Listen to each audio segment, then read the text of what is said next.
is a garden that does not exist in daylight. You will not find it on any map, and the path that leads there is not the kind you can walk twice in the same way. It begins, as many journeys do, with the simple act of going very still, settling into a chair or a bed or a patch of quiet grass, and letting the noise of the day slowly, gently loosen its grip. And then, when the last light has faded from the edges of things, and the dark has grown soft and familiar around you, you might notice the gate.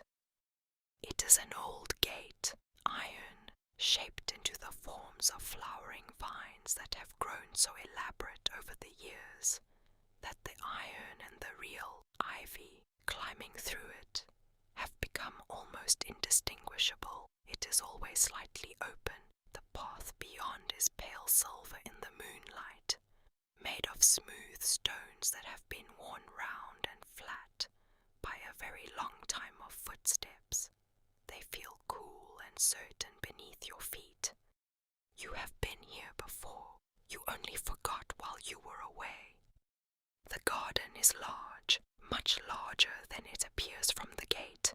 The beds are edged in soft moss and planted with flowers that bloom only at night. White moonflowers the size of your palm, their petals translucent and faintly luminous.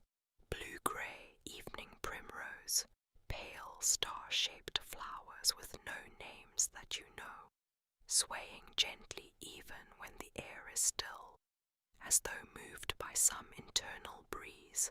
The fragrance is cool and sweet and a little green, like the smell of rain before it arrives. The paths wind in ways that are not quite logical. You might take a left turn and find yourself in a small clearing with a stone bench, mossy and worn, angled toward a pool of water so still it looks like a piece of fallen sky. The moon floats in its surface, patient and whole. If you sit on the bench long enough, you start to have the feeling that the reflection is the real moon, and the one above you is merely its shadow. It is not a frightening thought. It is simply a quiet rearrangement of things you thought you knew. Some truths are easier to see in the dark, when the bright certainties have gone to sleep. There is a gardener here, though you will rarely see her directly. You notice her work instead, the careful way the climbing roses have been guided along the old stone wall, neither constrained nor left to tangle. The small lanterns, not electric, their flames burning some color between amber and gold, hanging from iron posts at gentle intervals along the winding paths. The shallow dish of water left out on the central fountain's edge, presumably for some animal that comes to drink when no one is watching. You follow one of the paths toward the center of the garden, where an old tree grows. It is not especially tall. Its trunk is wide and low-branching, its canopy spread out like a slow, generous gesture. The bark is silver-grey, worn smooth.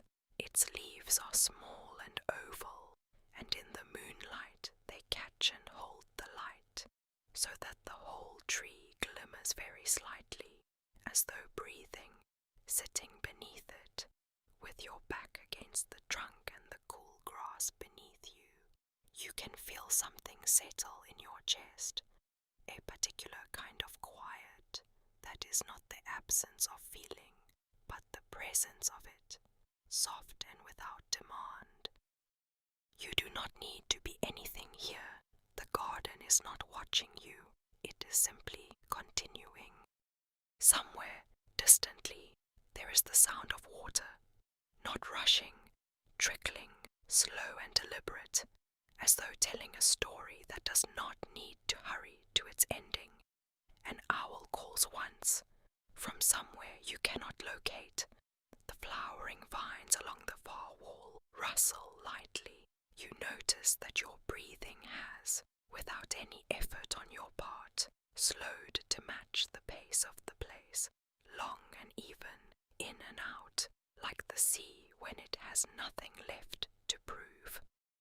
The moon moves across the garden with the slow patience of something that has done this a very long time. The shadows shift by degrees, silver becoming blue, becoming a deep, restful indigo at the garden's edges. The flowers do not close.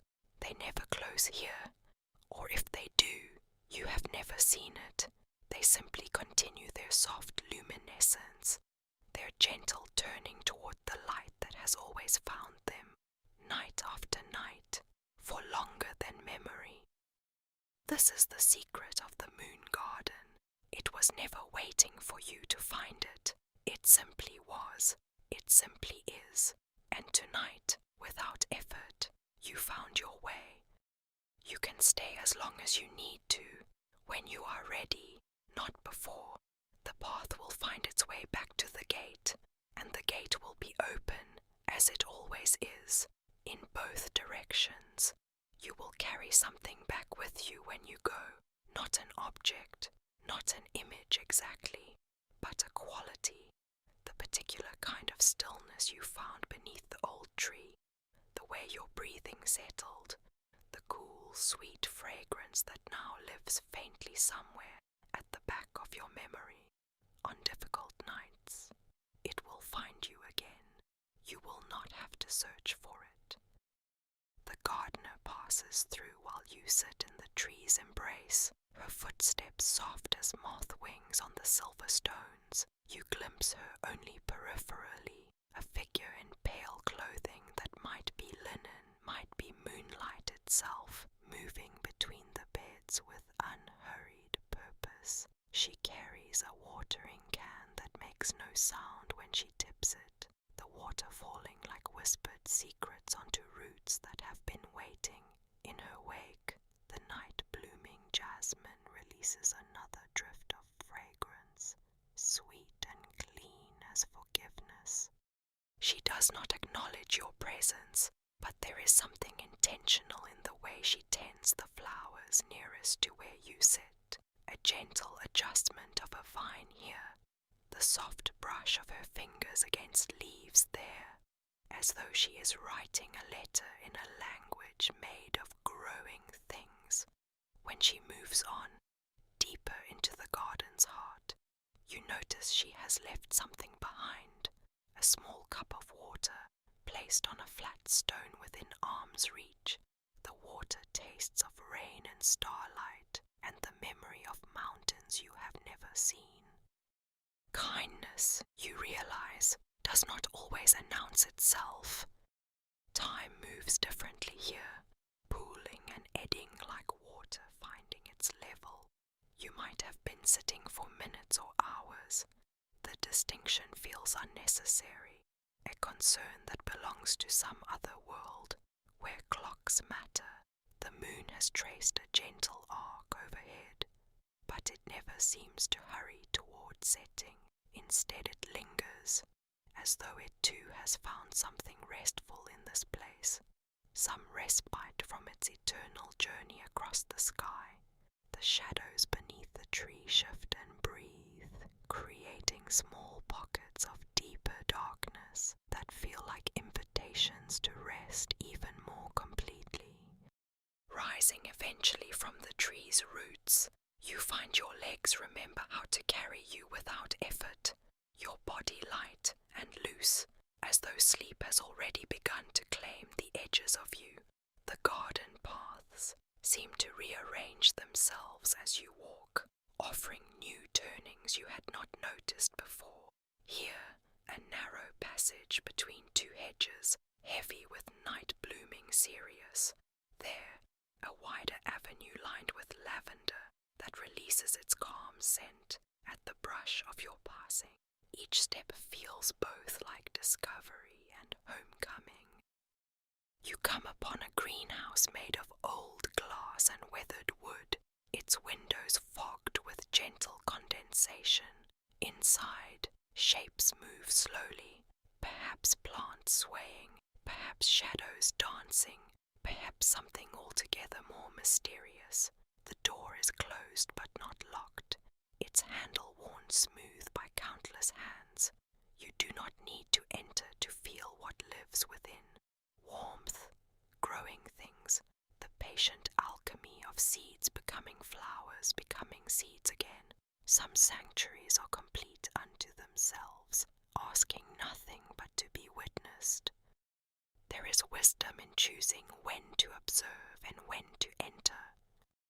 The path leads you past a section of garden you had not seen before, where the flowers grow wild and unnamed. Here the careful cultivation gives way to something more ancient, as though this corner remembers what it was before human hands shaped it into beauty. The plants here bloom in colors that have no names, not purple but the feeling of purple, not white but the essence of white, translucent and shifting like aurora. They lean toward you as you pass, their petals brushing your arms with touches soft as moth wings, leaving traces of luminescence on your skin that fade slowly like gentle secrets. A small bridge arches over a stream you had not heard before, its waters dark and starred with reflected light. The bridge is built of the same pale stone as the paths, its railings carved with spiraling patterns that follow no geometry you recognize, but feel perfect beneath your trailing fingers. Below, the water moves with purpose, but no urgency, carrying fallen petals and small leaves on journeys that seem important in ways you cannot name. Standing at the bridge's center, you feel suspended between earth and sky, held in the garden's careful balance.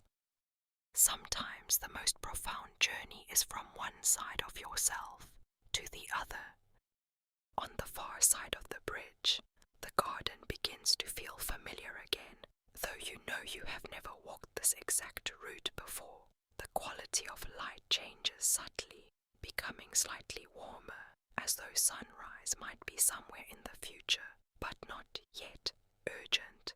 A few of the night flowers have begun to close their petals, not in retreat, but in satisfaction, their work complete for now. Others remain open, patient guardians of the hours between midnight and dawn, keeping watch for travelers who need their gentle beacon. You discover a small alcove where someone has built a circle of smooth stones around a bed of herbs, chamomile and lemon balm, mint and something that might be lavender, but grows in spirals instead of straight stalks. Their fragrance rises in layers, each breath revealing new combinations, new harmonies. This is a healing place, you understand without being told, not for wounds of the body necessarily, but for the small abrasions of the spirit that accumulate like dust in the corners of daily life. The gardener appears once more, tending this herb circle with movements that look like prayer. She glances up as you approach, and for the first time you see her face clearly. Or perhaps you see the idea of her face, kind and timeless, and familiar as your own reflection in still water. She nods once, acknowledgement that needs no words, and returns to her work. Her hands move among the plants with such gentleness that you understand this is how love looks when it asks for nothing in return. You have been given a gift simply by witnessing how tenderly the world can be touched. Following the winding path back toward the garden's heart, you find that your footsteps have begun to slow, your body preparing for the transition back to sleep, back to the world of dreams that waits beyond the iron gate. But there is no urgency in this return, no sense of ending. The moon garden exists outside of endings, in the eternal present tense of growing things and patient earth and light that finds its way through darkness. You carry it with you now, its rhythms written into your breathing, its peace settled into the quiet spaces of your mind. the gate comes into view again, its iron vines and real ivy intertwined in patterns that seem even more intricate now, as though they have been growing while you walked. It remains open, as it was when you entered, as it always is. Beyond it, the path that brought you here waits to take you back to the world of daylight and obligation and clock-measured time. But you know now that this return is not a departure. It is simply another kind of journey, carrying the garden's stillness like a gift that will unfold in quiet moments, in the space between one breath and the next. Thank you for walking with me tonight through the garden between dark and dream. If the story gave you rest, I would be so grateful if you would like and subscribe. It helps more sleepy wanderers find their way here. Sweet dreams, and may your nights always carry something beautiful in them.